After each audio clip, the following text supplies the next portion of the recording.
Jasmine Fiore was a budding model and actress who got her start modeling body paint and swimsuits. At just 28 years old, she'd made quite a name for herself, appearing in shows all around the Las Vegas area.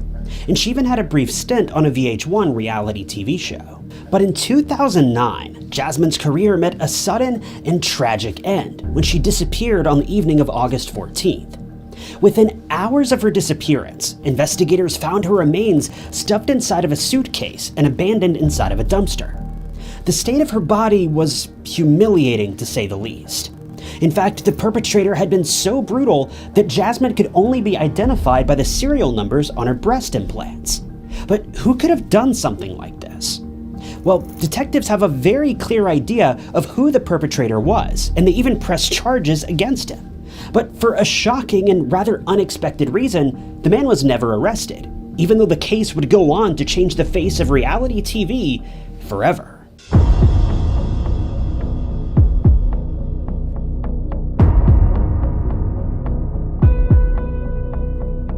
It was a little over 20 years ago when modern reality TV first burst onto the scene, and many credit the genre's success to shows like CBS's Survivor, which first aired in 2000. After Survivor, which saw a successful launch, series like American Idol, The Bachelor, and The Osbournes weren't too far behind. By 2005, VH1 had really begun to cash in on the new craze of reality television, and soon enough, they launched the series Megan Wants a Millionaire. Despite the show's incredible success, though, it only managed to air for a single season before it was canceled, and it's all because of the tragic loss of Jasmine Fiore. Jasmine had a somewhat difficult time growing up because her parents separated when she was just 8 years old. This meant that her mother was forced to raise young Jasmine all on her own, living in Bonnie Doon, California.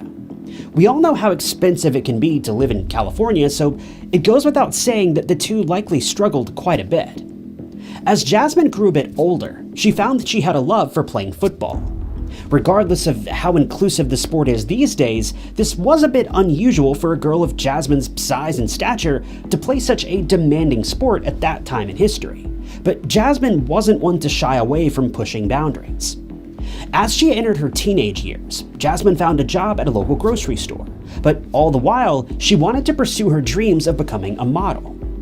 As Jasmine became of legal age, she began applying for modeling jobs and managed to land a few work opportunities pretty quickly. She first became a swimsuit model, and soon after this, she found work as a body paint model, working for various people at parties and entertainment gatherings. Jasmine was such a big hit with her clients that she even landed several shows at some of Las Vegas's biggest casinos. For Jasmine, everything was going perfectly according to her plan, and she was truly living her dream. She appeared on various commercials for adult services, such as adult phone lines and the like, and things were really looking up for her in terms of her career. But Jasmine knew that her lifestyle wouldn't last forever. Being a pretty smart worker, she began making arrangements for where life would take her when her job as a beauty worker eventually came to an end. So she went to school and got a real estate license, and had made arrangements to open her own gym and personal training center.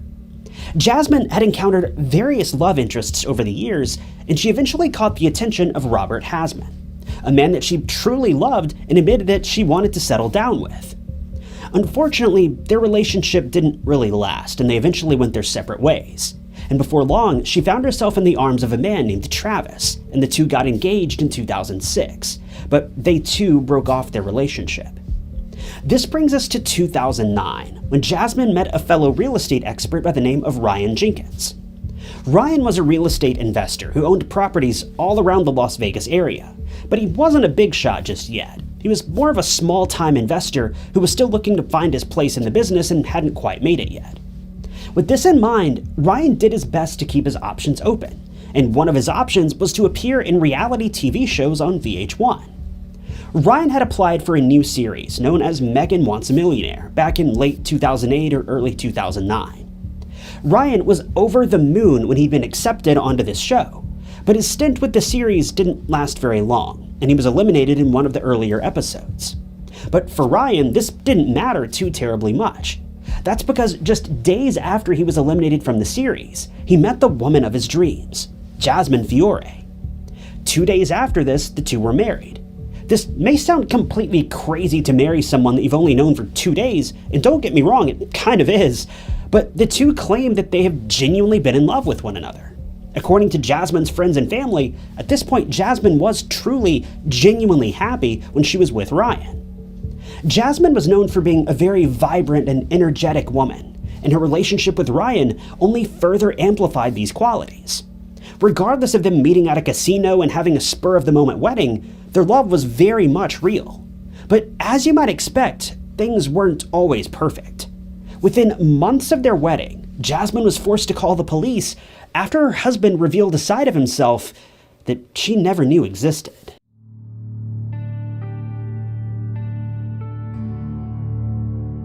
In June of 2009, just 3 months after Jasmine and Ryan were married, it's rumored that Jasmine had been stepping out of her marriage behind her husband's back. Jasmine had been speaking with her former fiancé, Travis, and the two had met up at what appears to have been some sort of party. At this event, Jasmine and Travis kissed, and this caused Ryan to flip out, and understandably so. But what isn't quite so understandable is Ryan's reaction to learning about this. Now, I don't know if Ryan walked in on the two or if someone told him what had happened, but Ryan sprung into action right away, and he and Jasmine got into a very heated argument. Travis admitted to what had taken place, and soon after, Ryan punched Jasmine and caused her to fall into a nearby pool. The police were called and charges were immediately filed against him. Ryan was then set to appear at trial in December of 2009, but the two reconciled soon after all this unfolded, and before long they were back on the same page again, but their marriage would never be the same after this. Lisa, Jasmine's mother, claims that Jasmine and Ryan fought constantly. The main reason for their argument was that Ryan claims that Jasmine was never willing to let go of her former boyfriends, and for all intents and purposes, this seems to have been true. Ryan felt that if they'd broken up, that should be the end of it, but Jasmine didn't feel that way. Needless to say, Ryan was a very jealous man, but strangely, some of Ryan's jealousy and some of his fears seem to have been somewhat justified. According to Ryan's father, Jasmine had been sneaking around behind his back for months.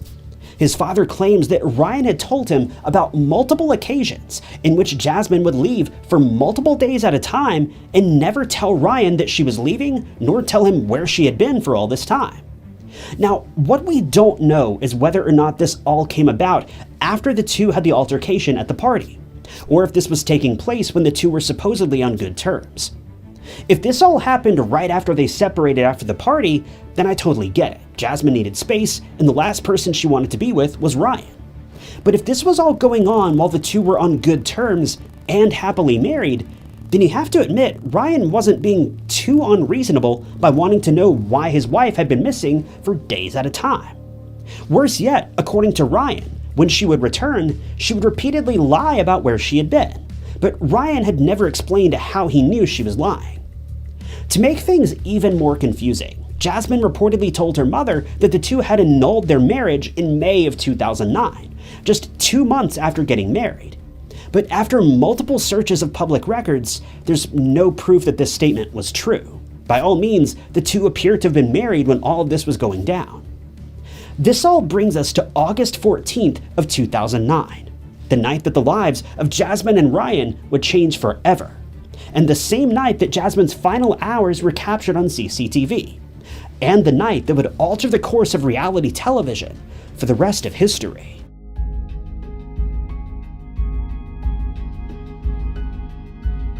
It was August 14th, 2009, when Jasmine and Ryan made plans to stay at the L'Auberge Hotel in San Diego. The two were scheduled to attend a poker tournament, which was some type of charity fundraiser to raise money for the Karma Foundation. CCTV footage from this evening was viewed by investigators who said that the two were seen having a great time together. Both Ryan and Jasmine were seen in the footage laughing and smiling throughout the evening. The couple left the hotel at around 2:30 a.m. on the morning of the 14th, being spotted again at the Ivy Hotel, which was a nightclub in downtown San Diego. This nightclub was the final time the two were seen together, and by 4:30 a.m., Ryan had returned to their hotel room alone, and he would check out of the hotel by himself at 9 a.m. that morning. Jasmine was never seen again. It hasn't been reported whether or not she was spotted on CCTV at the nightclub, but whatever took place at that nightclub, things don't appear to have ended well for the couple. The following day, August 15th, police announced that they located a body in an alleyway in Buena Park, California. The person had met a very, very terrible end, and detectives say that all of their teeth had been removed, as had all of their fingers, making identification incredibly difficult. Whoever had placed this body here, they didn't want this person to ever be identified. The only thing police were able to determine was that the remains were female, and they'd been crushed inside of a suitcase that was far too small. Later that day, Ryan reported his wife missing. He told police that he had last seen Jasmine around 8:30 p.m. on August 14th at their home in Los Angeles. He said that the two had attended the aforementioned charity poker tournament, visited some bars, then they'd returned home, where Jasmine dropped him off and headed out to run some errands. After this, he never saw her again. What's never been explained is why Ryan thought this disappearance, out of all the other times Jasmine had up and vanished, was suspicious. If you remember, Jasmine was known for disappearing for days at a time, but in this particular instance, he reported his wife missing less than 24 hours after she had vanished. This has never been fully explained, but investigators had reason to believe that there was much more to Ryan than meets the eye.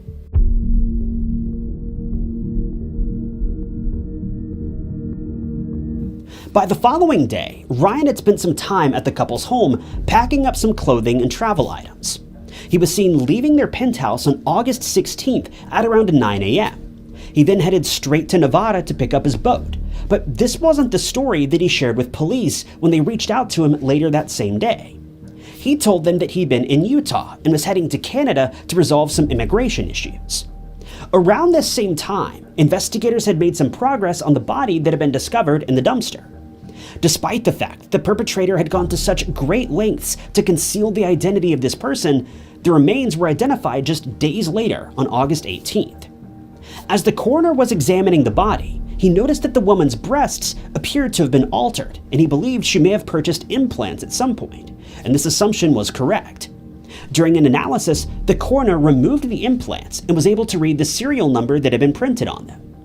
The serial number tied them directly to Jasmine Fiore. The coroner was able to determine that Jasmine had lost her life within just a few hours of her body being found. But things got much worse from here. Police were soon alerted that a white Mercedes had been found abandoned in a parking lot in West Hollywood. This discovery was made less than a mile from the home that Jasmine and Ryan shared in Los Angeles. When the car was searched, it was found that it too belonged to Jasmine. But what made this discovery so disturbing is that the inside of the car was covered in a significant amount of evidence. Red stains were found everywhere in the car, and there were even signs that Jasmine's hair had been pulled out. Police then reclassified the case, officially labeling it as a homicide investigation. At this point, police wanted to speak with Ryan about his whereabouts around the time that Jasmine had vanished, but he was nowhere to be found. The following day, on the 19th of August, Ryan called his father from Vancouver, proving that he did eventually make it to Canada as he had told investigators he would. It was during this phone call that Ryan's father informed him that police were looking to speak with him, and that they'd found Jasmine's body, and that they had reason to believe she'd been the victim of a homicide. At this point, police were actively searching for Ryan. For one reason or another, they firmly believed he was behind the crime, and a manhunt soon followed. Before long, investigators received a tip that Ryan's black BMW SUV had been spotted heading towards the US-Canada border while towing a boat. Police later found the vehicle at a marina in Washington. The vehicle was empty, and the trailer that it was towing was also empty, proving the boat was out somewhere on the water. The vehicle's engine was still warm though, so Ryan couldn't have gone too far. It needs to be mentioned that at this point, Ryan wasn't considered guilty. He was merely considered a person of interest that police desperately wanted to speak to. Police were so interested in getting in touch with him that the US Coast Guard and the Customs and Border Protection Agency announced that they were sending out multiple boats to search for him. It wouldn't be until August 19th that a credible sighting of Ryan finally came in. A witness had spotted someone who resembled Ryan piloting a boat near Point Roberts in Washington, where Ryan's stepmother was known to have lived. No sooner than this report came in, police announced that they had reason to believe he had crossed the border back into Canada sometime between the 19th and the 20th. This was the final straw for investigators. They knew that Ryan had been informed that police were looking for him, so to them, this was proof that he was evading capture. This prompted them to escalate their search for him, labeling him as their prime suspect and officially charging him with homicide.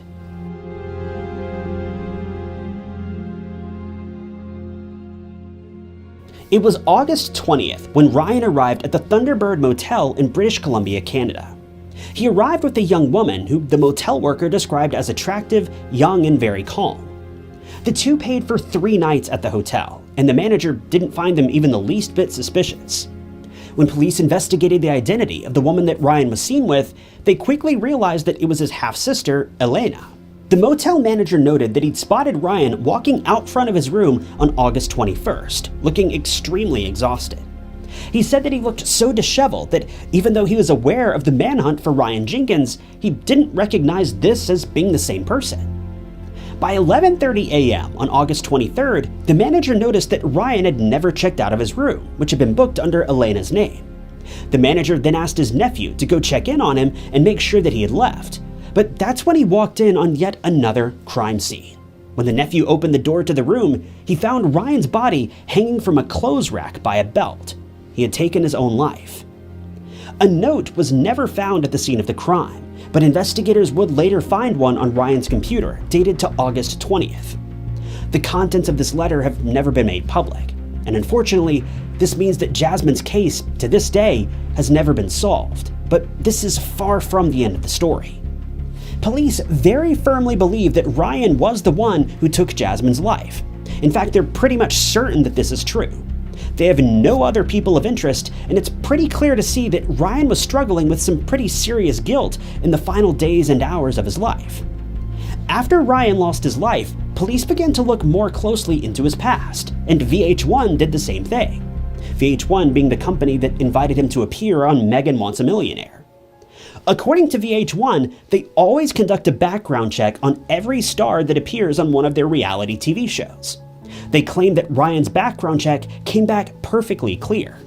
But a subsequent check revealed some interesting information. As it would turn out, back in 2007, Ryan had been investigated for assaulting a woman in Calgary. The production company behind Megan Wants to Be a Millionaire reiterated that he would never have been allowed onto the show if they'd been aware of this.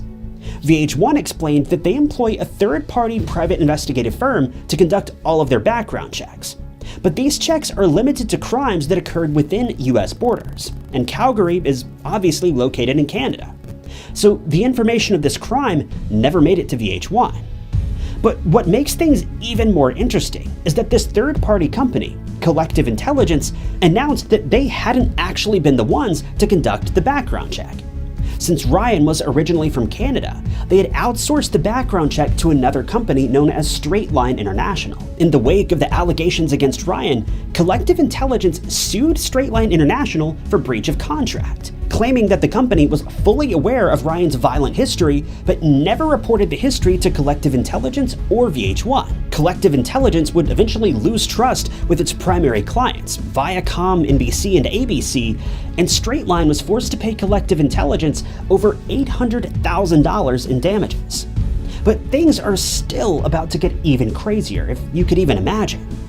VH1 had not only hired Jenkins to be a part of the first season of Megan Wants a Millionaire. In fact, after he'd been eliminated from the show, they hired him to appear in season 3 of I Love Money, yet another reality TV series. Now, I've never seen this show, but the Wikipedia article about the series says that the show involved contestants competing in various physical and mental challenges, with the hope of winning a $250,000 grand prize. As it would turn out, Ryan Jenkins actually won the 3rd season of the show. Ryan reportedly called Jasmine every day while he was filming the show, promising her he was going to do everything he could to win the money, so that the two could live the life they had always dreamed of. But it was also reported that throughout the duration of him filming the show, his calls to Jasmine grew progressively more and more aggressive with each passing day, and it became clear that he was growing suspicious of Jasmine while he was gone, and feared that she may have been cheating on him. And upon his return from filming, If the rumors about her involvement with her ex-boyfriend are true, he may have been right, and this may have been his motive for ending Jasmine's life. In the aftermath of this revelation, VH1 made the decision to pull the plug on the third season of I Love Money. Not one episode of this season has ever aired, and the production company, 51 Minds, was forced to settle with VH1 for over $12 million in losses from their inability to air the show. This was a pretty serious blow for the company, and it was a massive blow for reality television as a whole, and could have easily ruined the entire genre. See, when you watch a typical fictional television show, you likely don't think too terribly much about the actors, because they're not portraying themselves on screen. They're portraying a character that was created and written for them. But when it comes to reality TV, part of what makes it so captivating is that you're watching the actual person say and do things that they would likely actually say and do in real life. It may be amped up, but it's not fictional. But the thing with reality TV is that even when watching these stars on the big screen, you still have no idea who they are as a person, and that's a scary thought. It's the same feeling that comes along with watching famous YouTubers or social media stars. You only see what they or their publicity team wants you to see. For Ryan Jenkins, VH1 only wanted you to see the entertaining side of him. For the most part, these companies couldn't care less who these people are behind the scenes, and Ryan was no exception. If I'm being honest, I have a pretty good feeling that the only reason VH1 was even upset about all this was because it nearly lost them $12 million on that third season of I Love Money. And a scandal like this could have easily ruined their entire reality TV catalog. When speaking with Mark Cronin, the co-founder of 51 Minds, the main production company behind many of VH1's most popular reality TV shows, he explains that the loss of Jasmine Fiore has cast a shadow on the reality TV genre as a whole. He said that the crimes of Ryan Jenkins have given him new perspective when he's selecting contestants for future reality TV shows, saying that he trusts his gut a lot more these days, suggesting that he had a gut feeling that something wasn't right about Ryan, but chose to bring him on the show anyway. Further proving my point that, for the most part, these companies don't care about these people or who they really are as a person.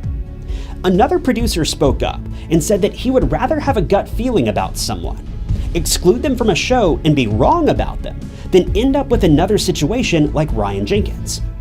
The producer for another reality TV series, Big Brother, has even stated that these days, many studios who conduct background checks no longer even take into account their budget. They want the best, most thorough background check they can find, with no regards to cost. And I just hope that this is true. In the end, Ryan Jenkins was never able to be held accountable for his alleged crimes. But if there's anything good that's come out of this case, it's that the entirety of reality TV seems to be a much safer place now, even if only to protect the bottom lines of these faceless corporations. But it should never have taken the loss of someone's life for these studios to provide their actors with a safe work environment. And that much should never be forgotten. Thank you guys for tuning in to another episode of True Crime Stories. If you enjoyed this video, check out this other interesting case that I covered, and don't forget to subscribe. It's totally free and keeps you up to date with all of my future videos. But with that, my name is Ty Knotts, and I'll catch you guys in the next one.